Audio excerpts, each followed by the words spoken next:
Querida igreja, bom dia. Saúde a todos com a graça e a paz do Senhor Jesus. Coral também, bom dia. Deus continue abençoando vocês. Amados, vamos abrir a palavra de Deus no Evangelho segundo Marcos, capítulo 16, mas eu quero ler 2 versículos antes, capítulo 15, o verso 40 e o 47. Marcos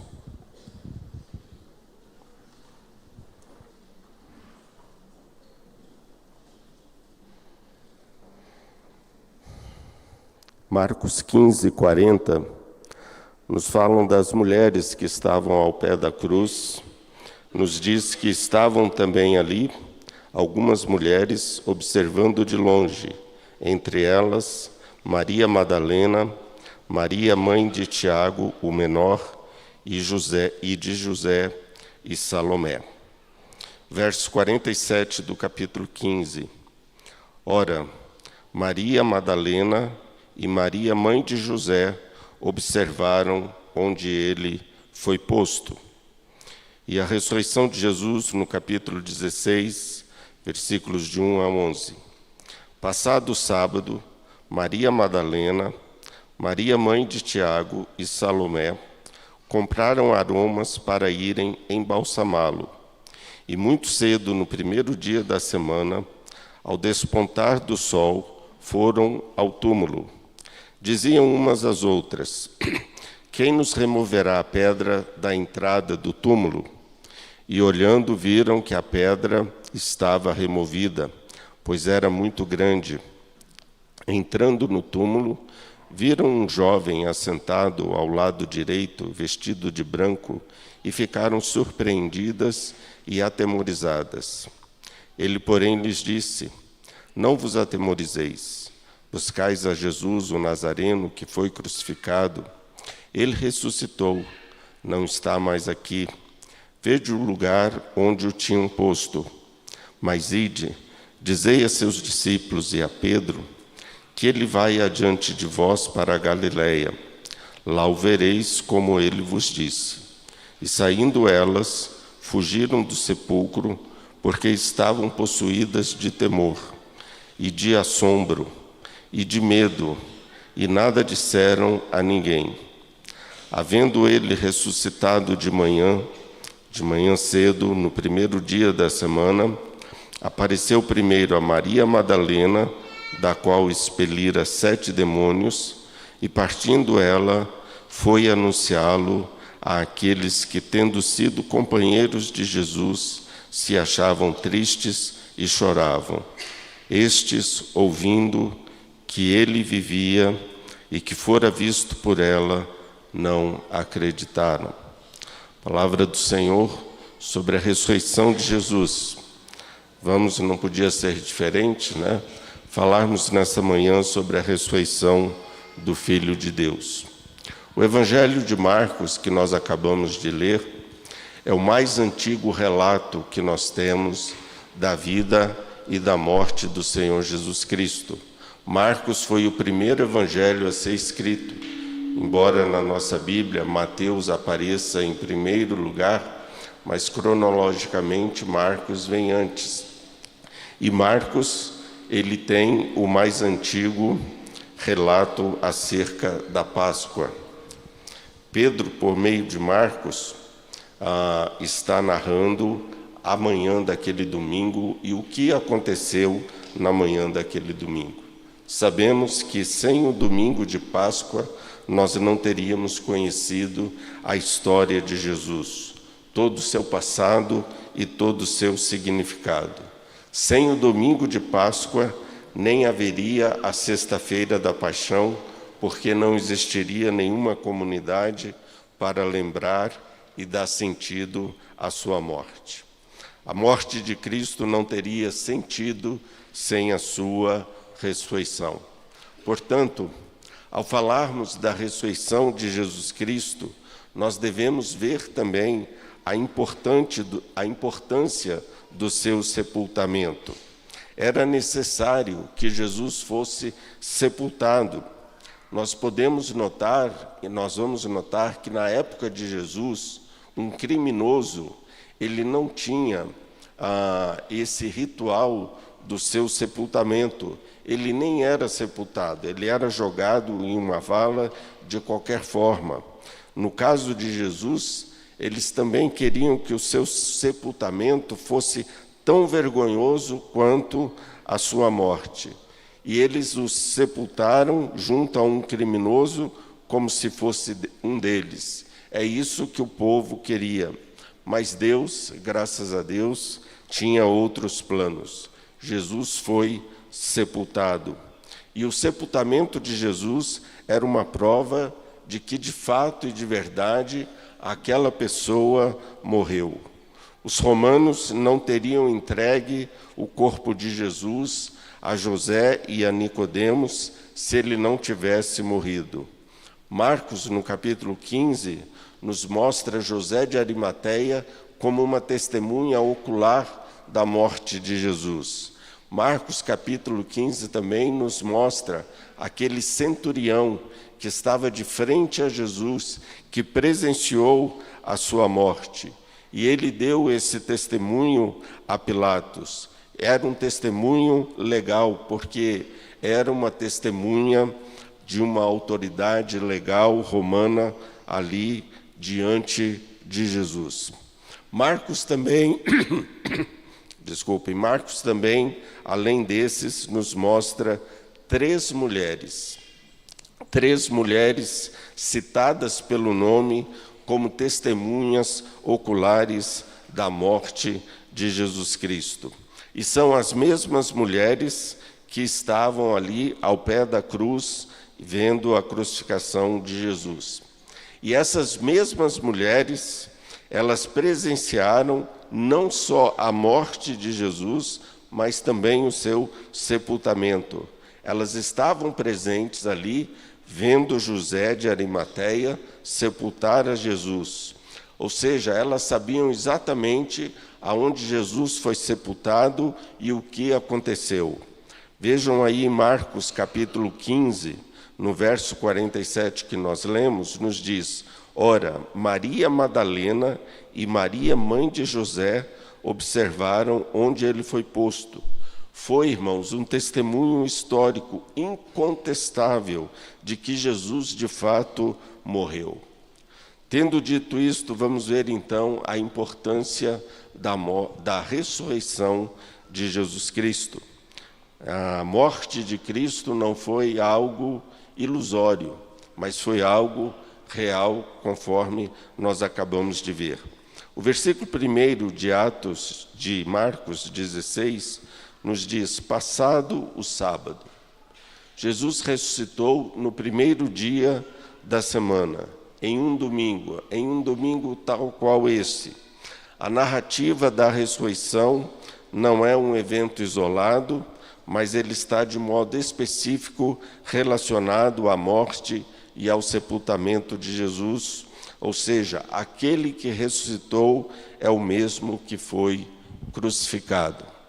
Tem um livro muito bom chamado A Cruz do Rei, escrito pelo Timothy Keller. E nesse livro ele nos lembra que na época de Jesus houve vários movimentos messiânicos ali em Israel, tanto no tempo de Jesus como também antes e depois de Jesus, houve vários movimentos messiânicos. E os seus líderes sempre acabaram mortos. E após a morte deste líder, o movimento acabava. Somente um movimento, irmãos, não acabou com a morte do seu líder, porque Jesus ressuscitou. E se Jesus não tivesse ressuscitado, teria sido apenas mais um judeu, entre tantos outros judeus, crucificados pelo Império Romano, num século sangrento, que já havia testemunhado milhares de mortes, assim como a morte de Jesus. Mas Jesus ressuscitou, e glórias a Deus por isso.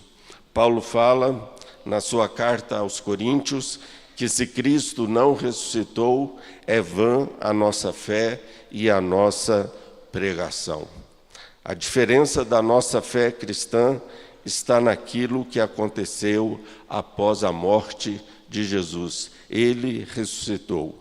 Passado sábado, nos diz Marcos, Maria Madalena, Maria, mãe de Tiago e Salomé, compraram aromas para irem embalsamá-lo. A citação pelo nome dessas 3 mulheres é de grande importância. Primeiro, mulher nem era citado, quanto mais dizer o nome delas.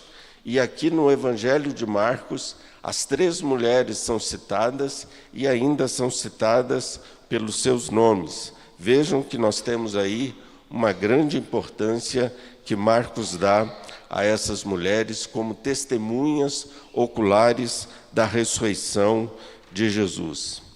A Bíblia da Sociedade Bíblica de Portugal, feita pelos franciscanos capuchinos, traduzem esse versículo dizendo: compraram perfumes para pôr no corpo de Jesus. Ou como diz a NVI, para ungir o corpo de Jesus. E aqui a palavra ungir é preferível à palavra embalsamar. Por quê? Qual era o propósito da unção?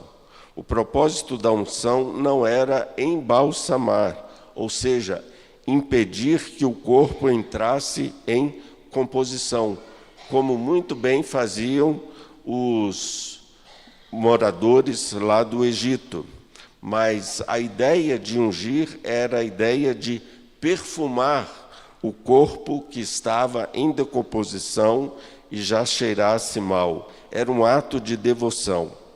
De forma profética, nós vemos isso acontecendo em Marcos capítulo 14, quando Jesus foi ungido ali em Betânia, e uma mulher o fez isso usando um perfume muito caro. Portanto, irmãos, aqui dar nome das mulheres que fariam a unção, Marcos está aqui pontuando um fato histórico cujas personalidades são historicamente registradas. Esta ênfase nos mostra que Marcos está registrando um fato histórico e não uma lenda. Jesus, de fato, ressuscitou. Muitos duvidam, mas é o que o texto nos diz. E Marcos quer provar isso através de testemunhas oculares, citando mulheres e as citando pelo nome. Vejam que essas mulheres deveriam estar vivas na época que Marcos escreveu o que ele escreveu. E eles poderiam, então, constatar que aquele testemunho era real. Quem lesse ou ouvisse sobre a morte e ressurreição de Jesus tinha a quem consultar para saber se isso era verdade. Estas mulheres estiveram, portanto, na crucificação, no sepultamento e no túmulo vazio. Depois da sua morte, Jesus então aparece de forma que poderia ser vista, ouvida e tocada. Vejam o verso 2, Marcos 16, 2. E muito cedo, no primeiro dia da semana, ao despontar do sol, foram ao túmulo. Primeiro dia da semana, um domingo, muito cedo, provavelmente entre 3 e 6 horas da manhã. Nós começamos o nosso culto às 7 horas. Provavelmente esse acontecimento foi um pouco mais cedo.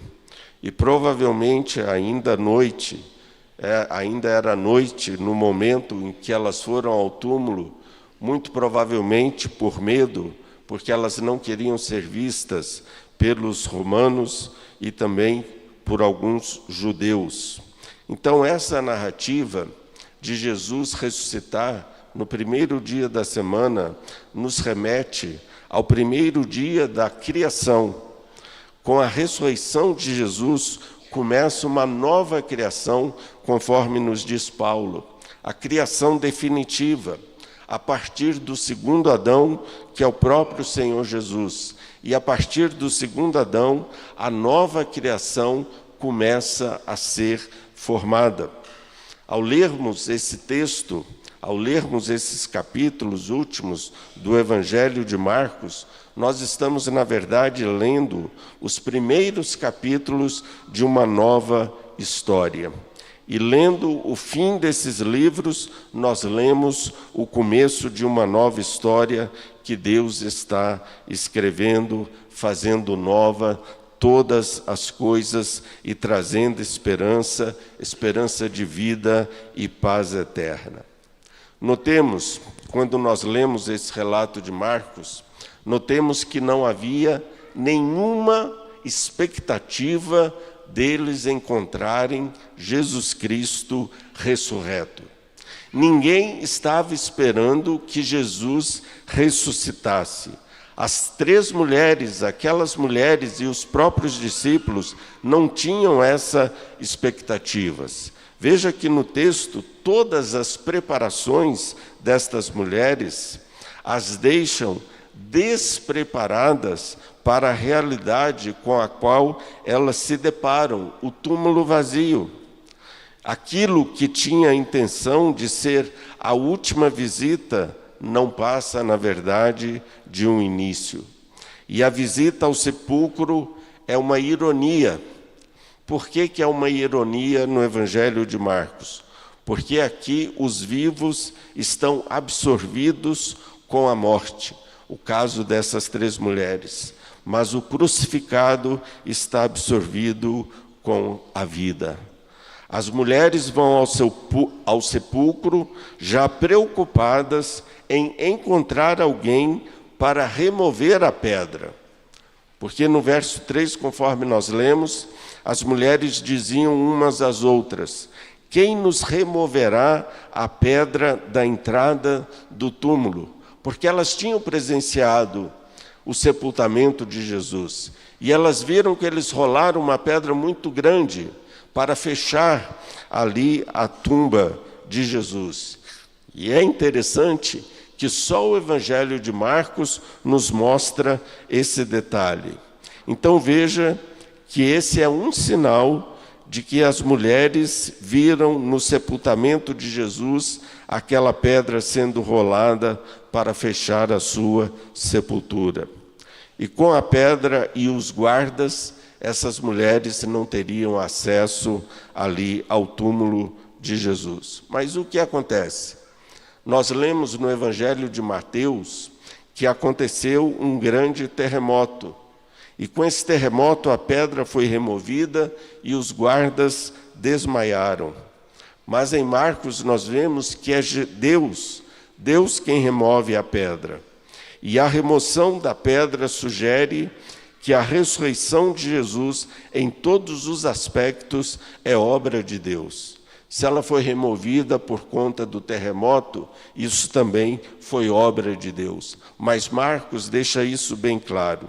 Deus fez isso para que Jesus saísse e para que as mulheres pudessem entrar e ver o túmulo vazio.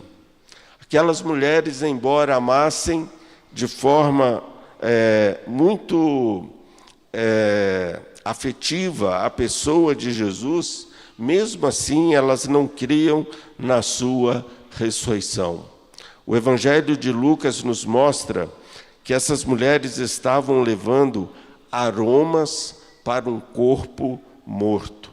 Elas não esperavam alguém vivo, mas alguém morto. Só um cadáver era ungido com aromas. Obviamente que um vivo não tinha essa unção. E ao invés de encontrarem, então, Jesus morto, elas entram no sepulcro e o que elas ouvem? Vejam aí o que elas ouviram. Marcos 16, versos 5 e 6. Entrando no túmulo, viram um jovem assentado ao lado direito, vestido de branco, e ficaram surpreendidas e atemorizadas. Ele, porém, lhes disse: não vos atemorizeis, buscais a Jesus o Nazareno, que foi crucificado. Ele ressuscitou, não está mais aqui. vede o lugar onde o tinham posto, e ficaram surpreendidas e atemorizadas. Atemorizadas, ou como diz outra versão, amedrontadas. Significa tanto medo quanto maravilhamento, perplexidade e angústia. Essa é a mesma palavra que Marcos usa no capítulo 14, no verso 33, para descrever a angústia de Jesus no Getsêmani. É o mesmo sentimento que ocorre na vida dessas mulheres. Com isso, nós vemos que o nosso encontro com Deus, o nosso encontro com o divino, sempre nos causa espanto por causa da nossa condição de pecadores que nós somos, e em contraste a isso, se estabelece esse choque que temos diante do Altíssimo. E Deus, então, por meio do anjo, o anjo diz: não vos atemorizeis, ele ressuscitou, não está mais aqui. Não vos atemorizeis, ele ressuscitou, não está mais aqui. Ele ressuscitou, na língua original, está na voz passiva. O verbo aqui é passivo. Ele foi ressuscitado. Como diz algumas versões em inglês, como a The New American Bible, também em português, a Bíblia das Edições Paulinas de 2015 traz a expressão foi ressuscitado. Uma obra feita por Deus tão somente. Deus estava envolvido. A morte e a ressurreição de Jesus faziam parte do plano eterno de Deus. Por isso, queridos, as mulheres não deveriam estar surpresas. Aquelas mulheres foram surpreendidas, mas elas não deveriam estar surpresas. Por quê? Marcos nos mostra várias vezes, no capítulo 8, capítulo 9, capítulo 10, Marcos nos mostra Jesus dizendo várias vezes para os seus discípulos que no terceiro dia ele ressuscitaria. E ele diz: vou morrer, mas no terceiro dia vou ressuscitar. Vou morrer, mas no terceiro dia vou ressuscitar. Vou morrer, mas no terceiro dia vou ressuscitar. Jesus disse isso várias vezes para os seus discípulos. Mas após a morte, o terceiro dia da morte de Jesus, nós não vemos nenhum discípulo ou alma viva na expectativa da ressurreição de Jesus. Não tem ninguém esperando encontrar Jesus vivo. Pelo contrário, estão tristes com a morte de Jesus. Imaginem, irmãos, os discípulos, na manhã daquele domingo, conversando, e os discípulos dizem: hoje é domingo, vamos ver se Jesus está vivo. Mas isso nem passou pela cabeça dos discípulos. O anjo teve que lembrar aos discípulos, dizendo às mulheres o quê? Vejam o verso 7. Mas ide, dizei a seus discípulos e a Pedro que ele vai adiante de vós para a Galileia, lá o vereis, como ele vos disse. Para os leitores daquela época, a ressurreição era algo impossível. Era tão impossível para os discípulos e os gregos daquela época, como é e como seria para hoje. Jesus ressuscitou. O pastor Russell Shedd nos conta uma história bem interessante. Quando ele estava fazendo seu doutorado em Edimburgo, na Escócia, e numa das palestras que ali teve, o palestrante era o Rudolf Bultmann. Rudolf Bultmann, ele foi um grande teólogo do século XX, na área do Novo Testamento, mas era um teólogo liberal, não acreditava em tudo aquilo que estava escrito na Bíblia. E depois da palestra do Dr. Rudolf Bultmann, os alunos o cercaram, como sempre, fazem uma rodinha em torno do mestre e fazem algumas perguntas para ele. E eles, já sabendo do senso crítico que Bultmann tinha, eles perguntaram para Bultmann: Bultmann, você crê que Jesus ressuscitou no terceiro dia? Ele disse: eu creio. Aí os alunos disseram: mas Bultmann, o que nós estamos querendo dizer é o seguinte: você crê que Jesus morreu, de fato ele morreu, e depois de 3 dias ele de fato ressuscitou? Aí Bultmann disse: não, não é nisso que eu creio. Eu creio que Jesus ressuscitou no coração dos discípulos. Ele não podia crer que Jesus de fato teria ressuscitado. Isso nos dizem os teólogos liberais, que não acreditam em milagres. Marcos está mostrando um fato histórico de que Jesus realmente ressuscitou.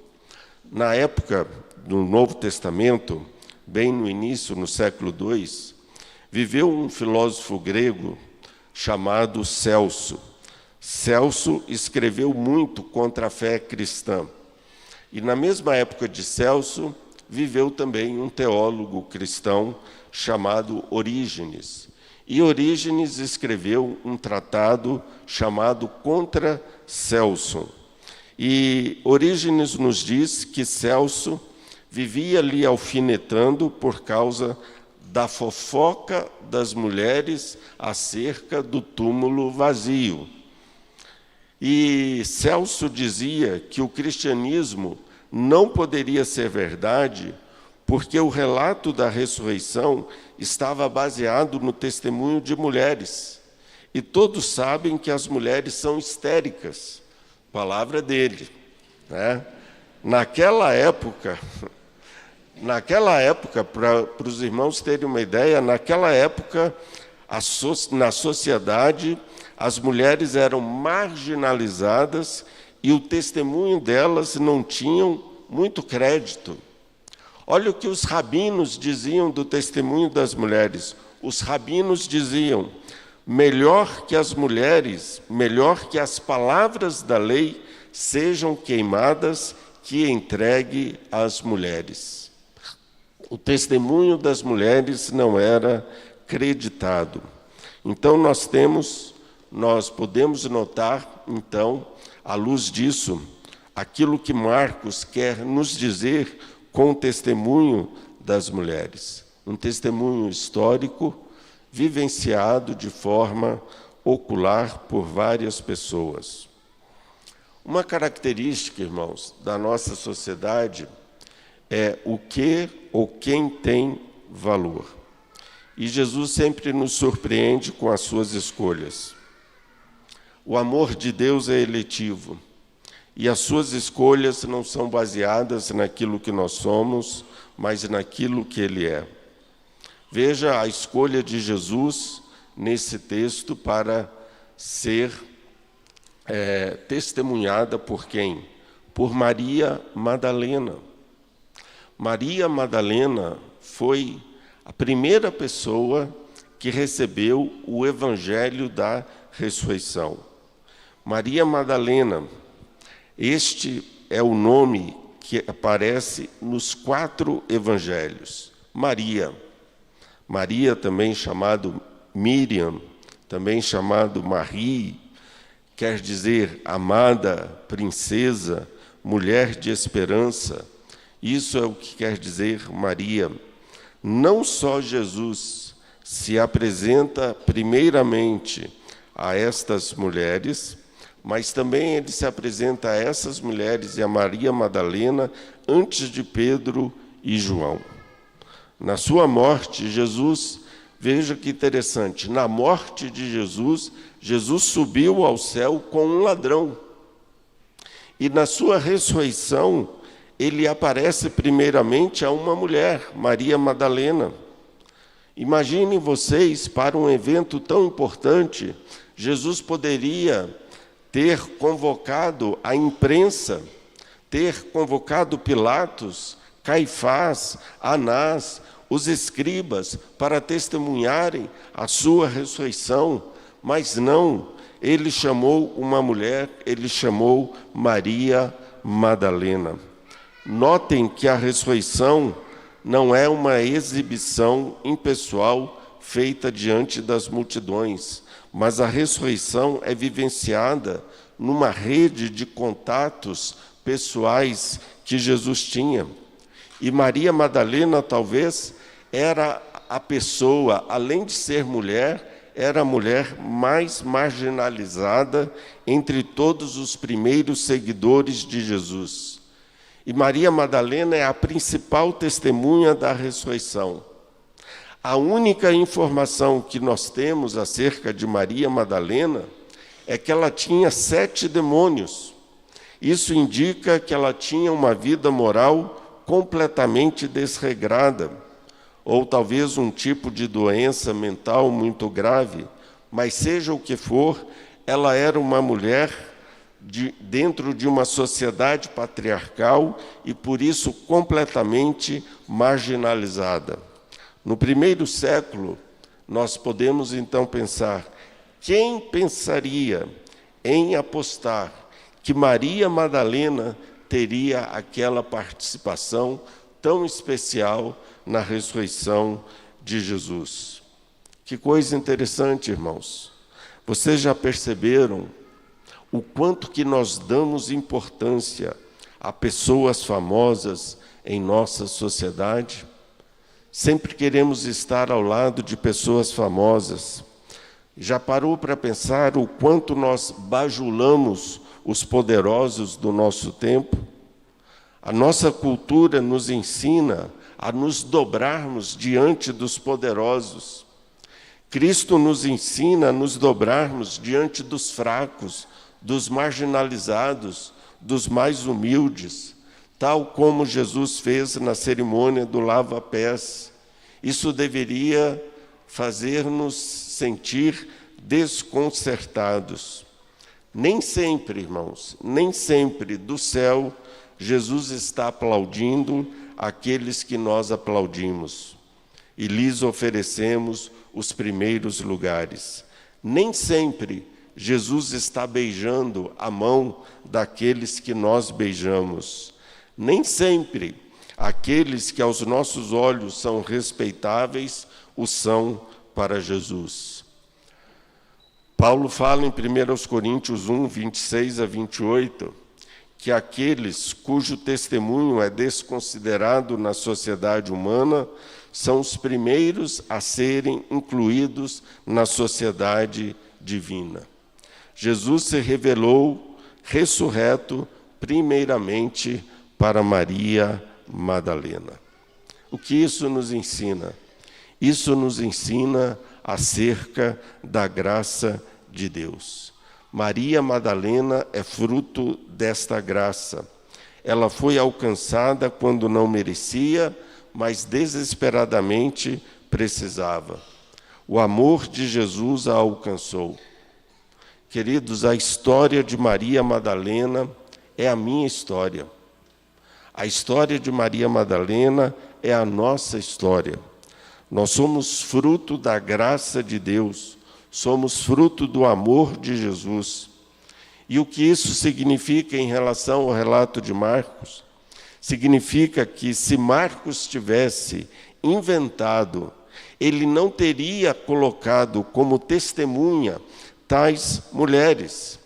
Mas Marcos está apelando para a historicidade do fato, de um fato histórico.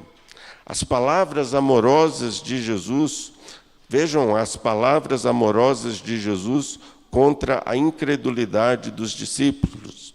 Versículo 7 nos diz: mas ide, dizei a seus discípulos e a Pedro que vai adiante de vós para a Galileia. Lá o vereis como ele vos disse.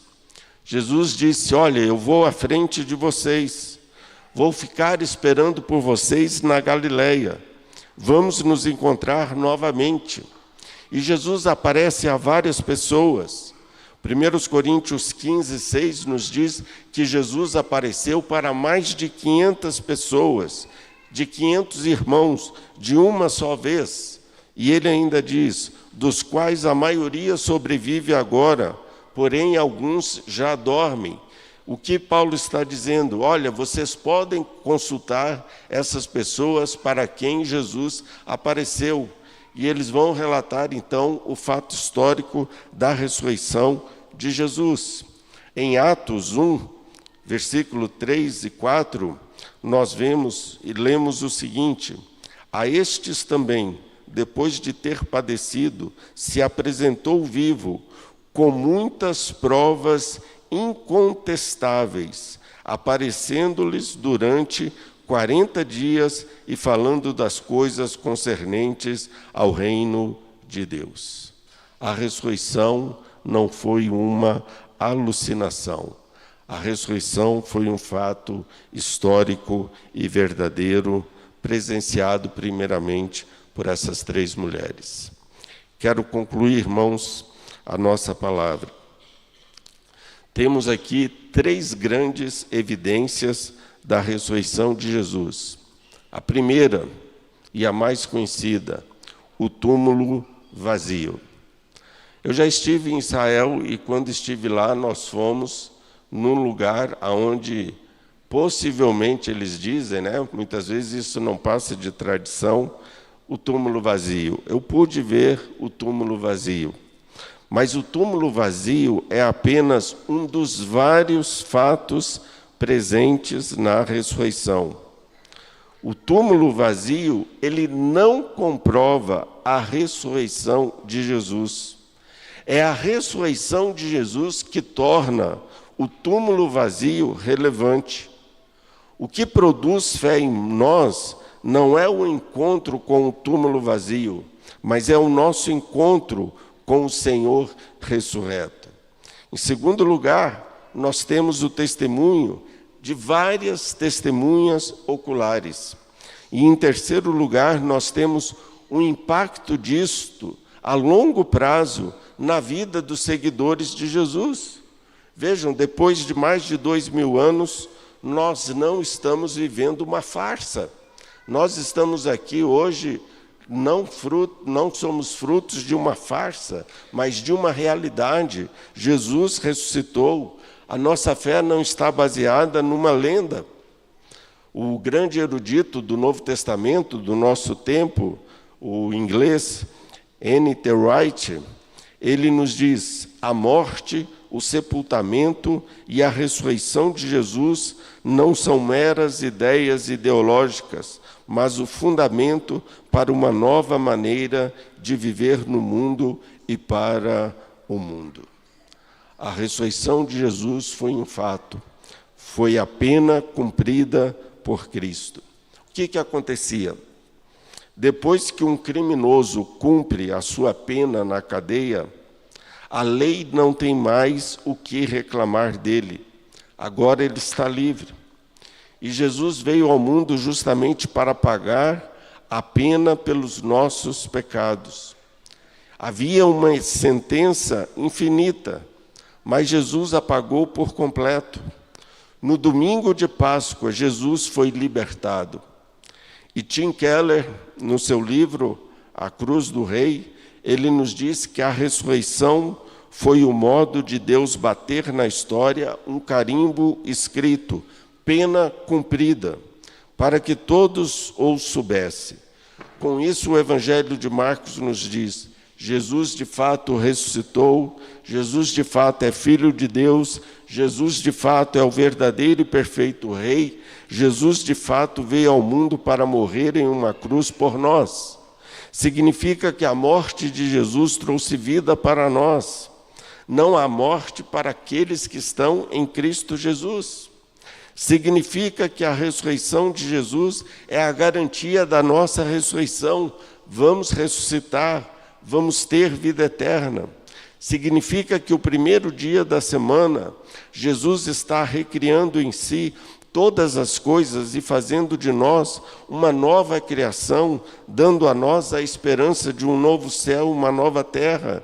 nos incentivando a orarmos para que o reino venha e se instale. Essa visão de futuro muda a nossa forma de vivermos o presente. Nós vivemos hoje em uma perspectiva escatológica. Se Jesus ressuscitou, o nosso futuro é muito mais lindo e glorioso do que o presente deste mundo caído aonde nós estamos. Há um novo céu e uma nova terra, irmãos, aonde nós habitaremos para sempre com o Senhor. Mas lembremos o exemplo de Maria Madalena. Nós somos os pecadores, tais quais Maria Madalena.